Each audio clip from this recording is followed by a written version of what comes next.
Hey kids, it's the Mist and Fly here, hope you're well.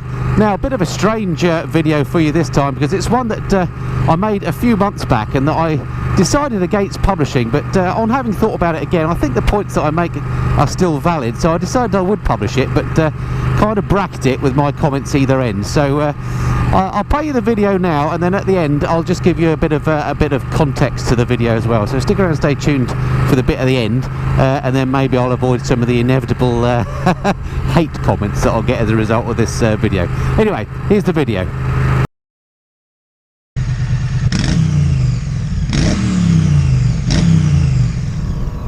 Hey kids, it's the Mist and Fly here, hope you're well. Just out for a little ride on the splendid Street Triple RS that I've been borrowing from Triumph, and just having a little ponder really about different sorts of bikes that you can buy these days. There's some amazing machines, the big adventure bikes with massive engines and litre sports bikes that go like missiles. And then you got these, the little nakeds as well, and there's some big litre class nakeds as well. But you know, do you really need all that power? Do you really need a sports bike if you're just a road rider? I would strongly argue, no you don't. Bikes like this, the little naked class, the engines are so good in them now, and the suspension and the handling and the tyres, the technology on the bikes is all on a par with sports bikes, yet they're so much more practical from a comfort point of view. Maybe I've just become a boring old fart.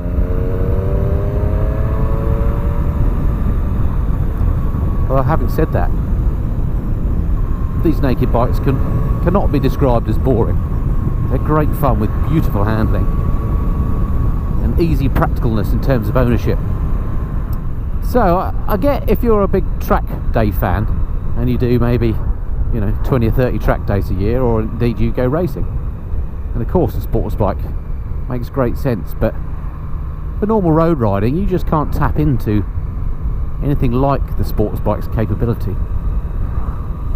Not really, even with a bike like this, to be honest. This has got more performance than really you can use, certainly legally on the road. So what do you think? What are sports bikes for? Are they now an endangered species?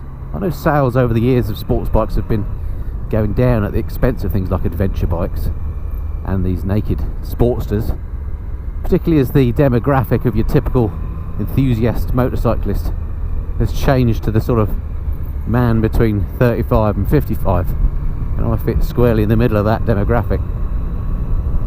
And I think the manufacturers are realising that we're after something that's not only fun but also practical and something you can use on a day-to-day basis, and that's where these new breed of nakeds fit in, and that I suspect is what's killing the sports bike. And the handling on this is just something else. If it wasn't for cars, you can have some serious fun. Come on, Panzerwagen, let's go. Ah.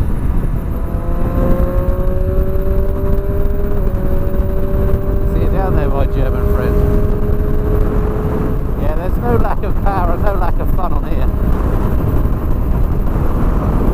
It does make you question what you'd need more. Alright, interested to hear your views on that one. Look forward to speaking to you next time. Until then, this has been the Mist and Fly. Cheerio.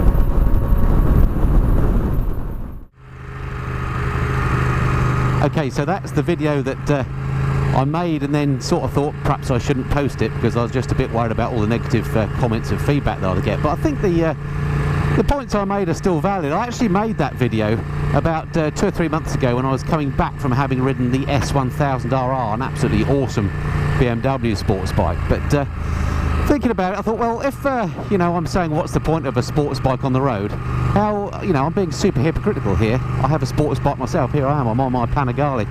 Okay, it's not a litre bike, it's an 899, but so the baby Panigale, but nonetheless it's still 900cc. I mean, it's as near as damn it a litre bike.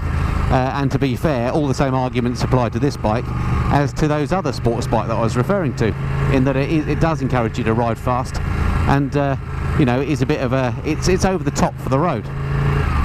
So if that's the case, why have I got this if I don't like sports bikes so much, or I don't think they're valid on the road? Why do I have this? Why do I keep it? So I thought by way of context to that video you just saw, it's worth just explaining my thoughts on why I own a sports bike. So there are a couple of main reasons why I own and continue to own this sports bike, even though I make the argument that they're over the top for road use. And to sort of set the record straight and you know, make it clear where I'm coming from, I thought it was worth explaining those. So first reason, I just have a huge pride of ownership. I love the way sports bikes look. In particular this one, the Panigale. I think it's an absolutely beautiful machine. And there are other sports bikes that look beautiful too. I like the look of the Aprilia RSV4. I love the look of the Yamaha R1.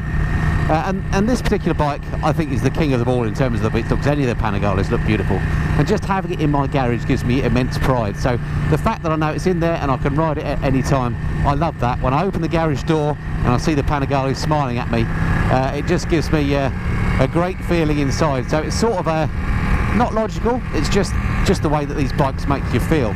So that's the first thing. It's kind of a pride of ownership thing, which is why I like to have the bike. They represent the pinnacle of technology. I love engineering and I love technology, and these bikes represent the pinnacle of motorcycle engineering. So that's the first thing, pride of ownership.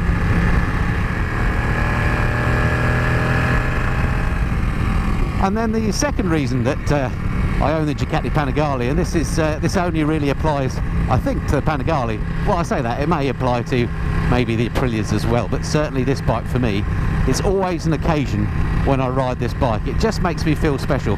Rightly or wrongly, you might think I'm ridiculous saying that, but whenever I go out on this bike and I stop to refuel or I stop at a shop or something, people come and talk to me and say how much they like the bike. It's a bike that it seems that everybody loves. It's a bit like the what I refer to as the Aston Martin effect in the car world. Everybody loves an Aston Martin. If you drive a Ferrari, that's not necessarily, or a Porsche, that's not necessarily the case, but an Aston Martin, everybody loves them. You know, you're down as an enthusiast and a sensible person that loves cars. Well, I find it's a bit the same with Ducati ownership.